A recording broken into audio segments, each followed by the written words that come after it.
Pelaksanaan pemilihan umum berdasarkan perspektif Pancasila. Apa sih pengertian dari pemilu? Pemilu atau pemilihan umum adalah proses demokratis untuk memilih wakil rakyat atau pejabat secara langsung oleh warga negara di dalam suatu negara. Pemilihan umum tersebut merupakan mekanisme penting dalam sistem demokrasi yang memungkinkan rakyat untuk berpartisipasi dalam menentukan pemimpin dan kebijakan negara. Baik, apa itu tujuan dari pemilu? Tujuan pemilu adalah memberikan kesempatan kepada warga negara untuk menyampaikan suara mereka dan memilih para pemimpin yang akan mewakili mereka di pemerintahan. Dalam pemilihan umum, warga negara yang memenuhi syarat memiliki hak untuk memberikan suara mereka kepada kandidat atau partai politik yang mereka pilih. Hasil pemilu kemudian digunakan untuk menentukan siapa yang akan menjabat sebagai presiden, baik di tingkat lokal, regional, maupun nasional. Baik, di sini saya akan menjelaskan pemilu atau pemilihan umum memiliki beberapa fungsi dalam sistem politik deklarasi. Berikut adalah penjelasan dari masing-masing fungsi telah disebutkan. Yang pertama itu menjelaskan kedaulatan rakyat. Pemilu adalah sarana bagi rakyat untuk menggerasikan kedaulatan mereka dalam sistem demokrasi. Kekuasaan tinggi dalam di tangan rakyat dan pemilu memungkinkan rakyat untuk memilih perwakilan dan pemimpin yang akan menjalankan pemerintahan atas nama mereka. Membentuk pemerintahan yang legitimasi. Pemilu memberikan legitimasi kepada pemerintah yang terpilih ketika pemimpin dan partai dipilih melalui pemilu yang bebas dan adil, maka mereka memperolehkan mandat dari masyarakat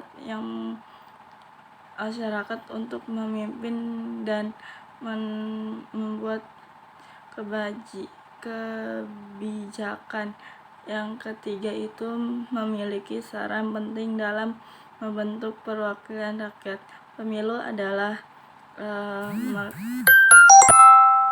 mekanisme untuk memiliki perwakilan rakyat seperti anggota legislatif atau parlemen.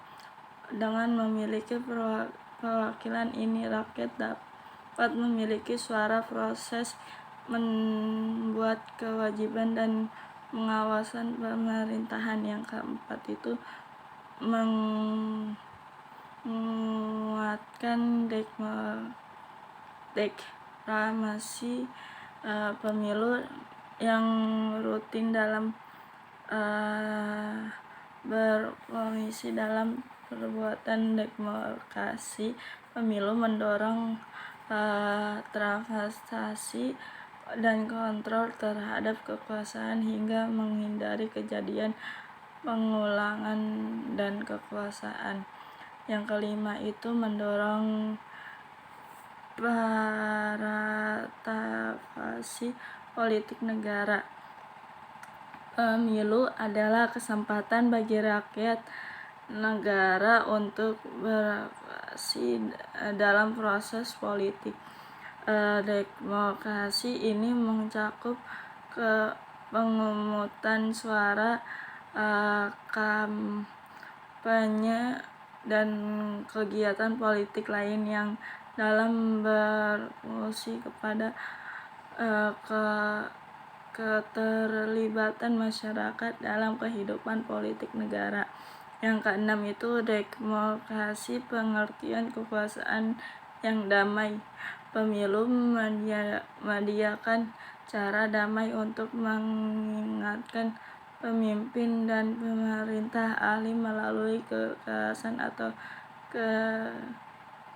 kekudatan. Pemilu dalam Pengawasan terjadi secara teratur damai berdasarkan pemilihan rakyat. Nah, sementara itu yang keempat ada prinsip pemilu. Prinsip pemilu ini yang tertuang pada pasal 3 di undang-undang yang sama. Di situ disebutkan prinsip pemilu meliputi 1. Mandiri.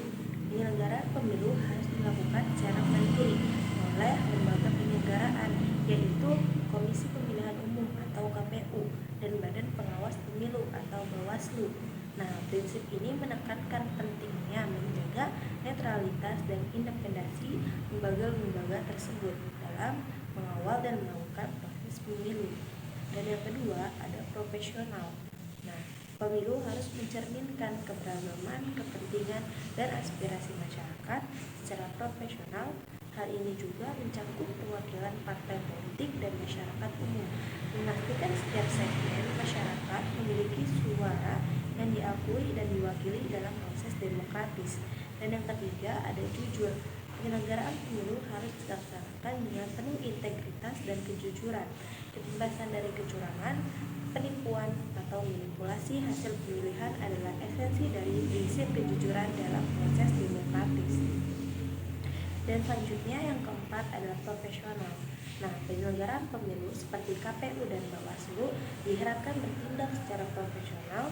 Mereka diwajibkan untuk menjalankan tugas dan fungsi mereka dengan mematuhi kode etika dan standar kerja yang telah ditetapkan. Dan yang kelima selanjutnya ada adil. Nah, pemilu harus diselenggarakan secara adil tanpa diskriminasi. Semua peserta pemilu harus memiliki kesempatan yang setara untuk berkompetisi, memastikan bahwa proses tersebut menciptakan panggung yang setara bagi semua pihak. Dan yang keenam ada akuntabel. Penyelenggaraan pemilu harus bertanggung jawab dan dapat dipertanggungjawabkan atas tindakan dan keputusan yang diambil dalam rangka penyelenggaraan pemilu. Akuntabilitas adalah kunci untuk menjaga transparansi dan kepercayaan masyarakat. Dan yang ketujuh ada berkepastian hukum. Nah, pemilu harus dilaksanakan berdasarkan hukum yang berlaku. Dengan adanya ketentuan yang jelas dan dapat dipahami oleh semua pihak yang terlibat, prinsip ini menjamin bahwa proses pemilu berjalan dalam kerangka hukum yang adil dan dapat diprediksi. Dan selanjutnya yang ke-8 ada efektif. Penyelenggaraan pemilu harus efektif dalam mencapai tujuan-tujuan yang telah ditetapkan. Efektivitas ini mencakup partisipasi pemilih, keamanan, dan integritas pemilu secara keseluruhan. Itu saja. Terima kasih. Baik, Assalamualaikum warahmatullahi wabarakatuh. Di sini saya akan menjelaskan tentang pemilihan umum Presiden Indonesia 2024 ya. Pemilihan umum ini adalah pemilihan umum kelima di Indonesia yang bertujuan untuk memilih presiden dan wakil presiden Republik Indonesia. Nah, pemilihan ini berlangsung serentak pada Rabu 14 Februari 2024. Pemilihan ini menjadi konsentrasi politik untuk memilih presiden yang presiden baru yang menggantikan Joko Widodo yang purna tugas dari jabatannya setelah menjabat 2 periode sebagai presiden. Jadi Joko Widodo ini telah menjabat 2 periode ya. Jadi maka dari itu diadakanlah pemilihan umum presiden ini untuk menggantikan Joko Widodo menjadi presiden. Seperti itu. Jadi di sini ada 3 kandidat. Yang kandidat pertama itu adalah Anies Baswedan itu sebagai calon presiden dan Muhaimin Iskandar itu sebagai calon wakil presiden. Nah, Anies Baswedan ini pernah menjadi Gubernur DKI Jakarta, menjabat masa jabatannya itu dari 2017 sampai 2022. Sedangkan Muhaimin Iskandar, beliau ini menjadi Wakil Ketua DPR RI menjabat dari tahun 1999 sampai 2004 dan dilanjut lagi 2004 sampai 2009 dan dilanjut lagi 2019 sampai sekarang. Nah, kandidat pada Nah, untuk paslon nomor 2 itu ada dari Prabowo Subianto dan Gibran Rakabuming.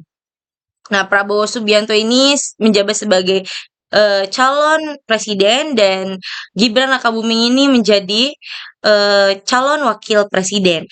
Nah, Pak Prabowo ini sebelum menjadi calon, ini menjabat sebagai Menteri Pertahanan dari 2019 sampai sekarang. Nah, sedangkan Gibran ini pernah menjabat menjadi wali kota. Sampai sekarang pun masih menjabat ya, menjabat sebagai wali kota Surakarta dari 2021 sampai sekarang.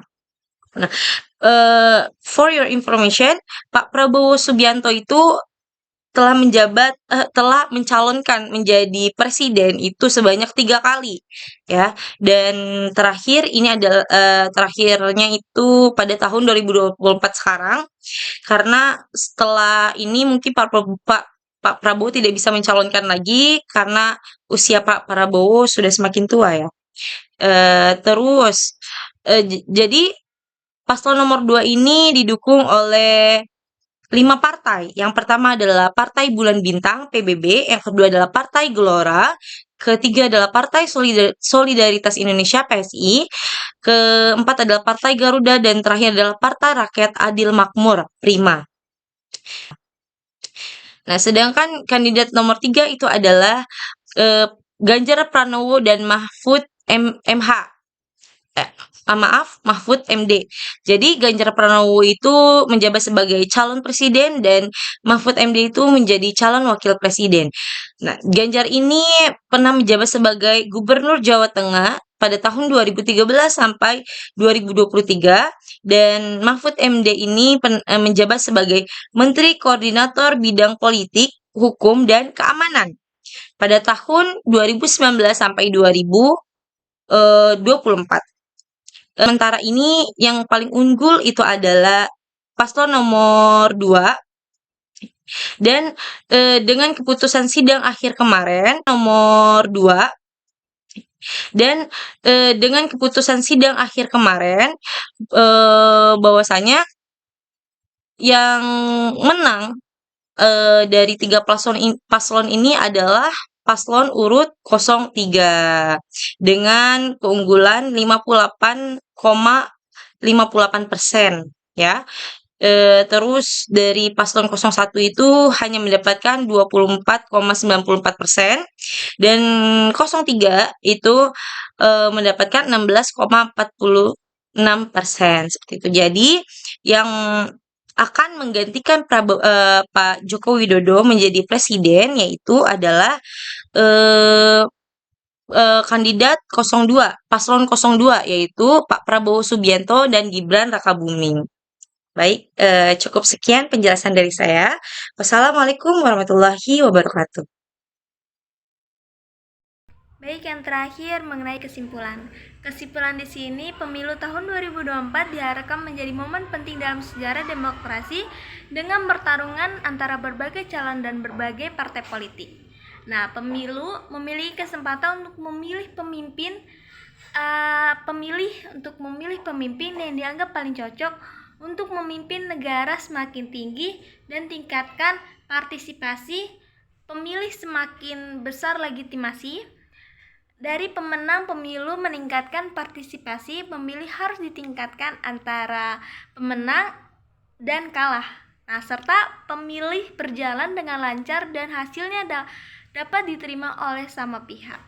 Jadi demokrasi Indonesia akan semakin kuat jika semua pihak dapat mengambil hikmah dari pelajaran dan setiap proses pemilu.